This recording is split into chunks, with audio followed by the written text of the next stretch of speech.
Episode की starting में हम देखते हैं सियोंग त्योंग के घर जाता है और उसके डैड से खाने की रिक्वेस्ट करता है। वही त्योंग के मन में बार बार सियोंग ही चल रहा होता है, जिसके बाद वो डिसाइड करता है कि वो सियोंग को बचाने जाएगा और वो कार को बीच में रुकवाता है और वहाँ से निकल के भाग जाता है। वही सियोंग खाना खाने के लिए अपनी गोल्डन स्पून निकालता है। तभी त्योंग के डैड उससे पूछते हैं, क्या तुम ये स्पून अपने साथ हमेशा कैरी करते हो? तो वो बोलता है कि हाँ, ये मेरी किस्मत बदलने के लिए मेरी लाइफ में आई है। और ये त्योंग के घर पे इसका थर्ड टाइम का मील होने वाला था। वही हम देखते हैं कि त्योंग भाग रहा होता है, तभी उसके सामने अचानक से एक कार आ जाती है। नेक्स्ट सीन में हमें पता चलता है जूही त्योंग के घर आती है और त्योंग जूही का फियांसे है। वहीं सियोंग अपना तीसरे टाइम का मील उसके घर पे कंप्लीट कर चुका होता है और तभी वहाँ पे जूही आती है और कहती है कि त्योंग कितने टाइम बाद मिले हो, जिससे वो समझ जाता है कि अब उसकी और सियोंग की लाइफ चेंज हो चुकी है। जूही त्योंग से पूछती है कि तुमने उसके साथ ऐसा क्यों किया, क्योंकि सियोंग तो तुम्हारी सिर्फ हेल्प भी किया करता था। और तभी वहाँ पे उनके घर पे पुलिस भी आ जाती है त्योंग को अपने साथ लेने के लिए, क्योंकि सियोंग के साथ लास्ट टाइम इसे ही देखा गया था और इससे बस कुछ क्वेश्चनिंग ही करनी थी। बाद में जब सियोंग देखता है कि वीडियो के अंदर भी उसकी और त्योंग की लाइफ चेंज हो चुकी है, तो वो काफ़ी तेज हंसना स्टार्ट कर देता है। और जब वो इन्वेस्टिगेशन रूम से बाहर आता है तो वो देखता है कि उसकी मॉम काफ़ी तेज रो रही है और उसके पास आके पूछती है, क्या तुमने मेरे बेटे सियोंग को देखा? क्या वो ठीक तो है? उससे कहीं ज़्यादा चोट तो नहीं आई? अपनी मॉम को इस तरह रोता हुआ देख उसे बिल्कुल भी अच्छा नहीं लगता। अपने नए घर में आके सियोंग काफ़ी ज़्यादा अमेज़्ड फील करता है और वो अपना रूम ढूंढना स्टार्ट कर देता है, क्योंकि यहाँ पे काफ़ी सारे रूम्स होते हैं और एक एक करके वो हर रूम में जाता है और गलती से अपनी मॉम के रूम में पहुँच जाता है और वहाँ पे अपनी मॉम को देख के कहता है कि सॉरी मम्मा, मुझसे गलती हो गई। उसकी मम्मा उसके मुंह से मॉम वर्ड सुन के काफ़ी ज़्यादा पजल्ड होती है और उसे कहते हैं कि तुम आज काफ़ी ज़्यादा अजीब बिहेव कर रहे हो। तुमने मुझे मॉम भी कहा, तुम्हारी तबीयत तो ठीक है ना? तुम सच में त्योंग हो ना? तुम्हें अच्छा बनने की कोई ज़रूरत नहीं है, तुम मेरे आगे वैसे ही रहो जैसे तुम हो।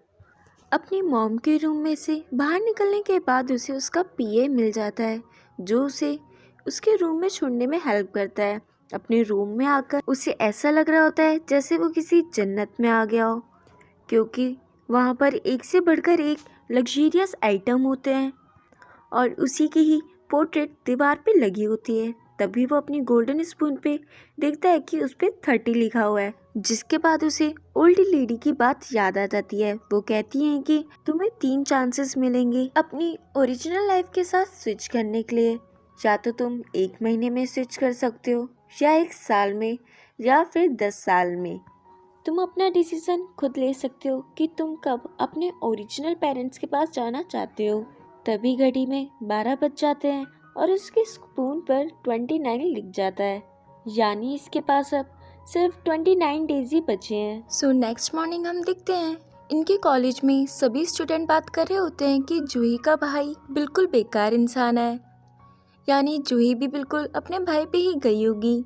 बाद में सियोंग अपने प्रिंसिपल रूम में जाता है और अपने प्रिंसिपल से बोलता है कि आप लोगों ने सियोंग के साथ अच्छा नहीं करा। सियोंग बहुत ही इनोसेंट पर्सन है, वो हमेशा अपने दिल से सारा काम करता है, मगर आप लोगों ने उसे सस्पेंड कर दिया। अब देखना मैं आप लोगों के साथ क्या करता हूँ, जस्ट बी रेडी। यानी अब सियोंग के हाथ में काफ़ी सारी पावर आ चुकी है, जो इसका एक सपना था, तो अब ये चुन चुन के सबसे बदला लेने वाला है।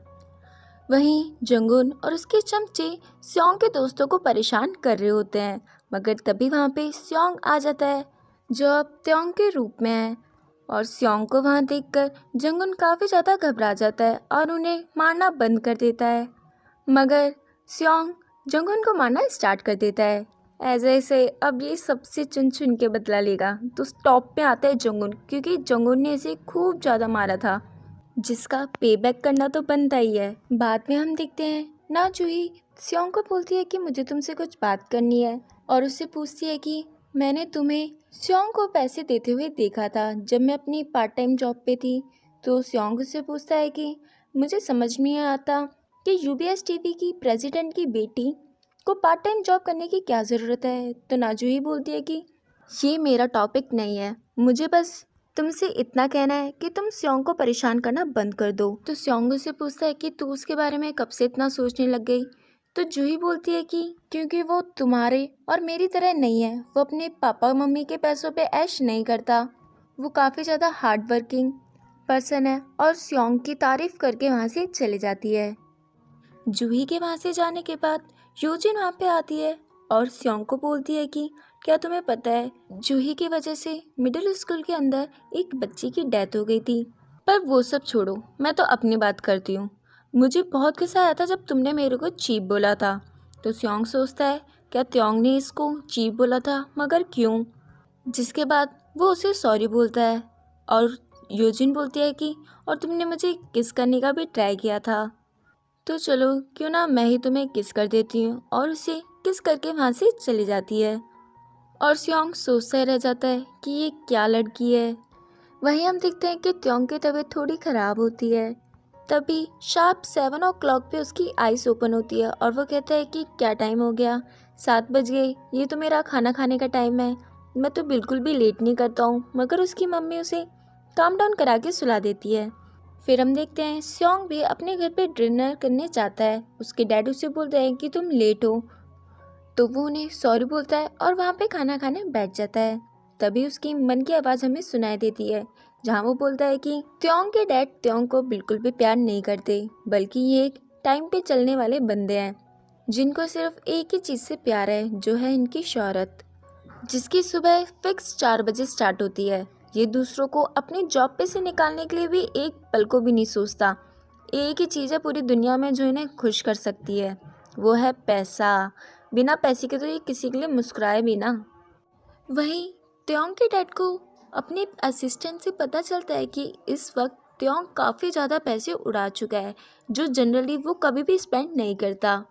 एंड यस, होता ऐसा ही है। स्योंग ने इतने सारी शॉपिंग करी होती है ना, जो उसकी स्टाइल कभी रही भी नहीं होती, वो सब कुछ इसने खरीद लिया होता है। वैसे सही बात है, पैसा अच्छे अच्छे को पागल कर देता है। वहीं हमें त्योंग के घर का सीन दिखाया जाता है जहाँ त्योंग की बहन सोच रही होती है कि मेरा भाई लगता है एक्सीडेंट के बाद पागल हो गया है, क्योंकि ये अपने पापा की नावल पढ़नी स्टार्ट कर दिया है। पक्का इसके ब्रेन का एक दो स्क्रू गाड़ी के टायर के नीचे आके गायब हो चुका है। पर टेबल पे रखे खाने को देखकर त्योंग बोलता है कि ये कैसा खाना है, इसमें से तो कितनी गंदी स्मेल आ रही है। तभी उसकी बहन इसके एक थप्पड़ लगाती है तो वो खाने के लिए मान जाता है।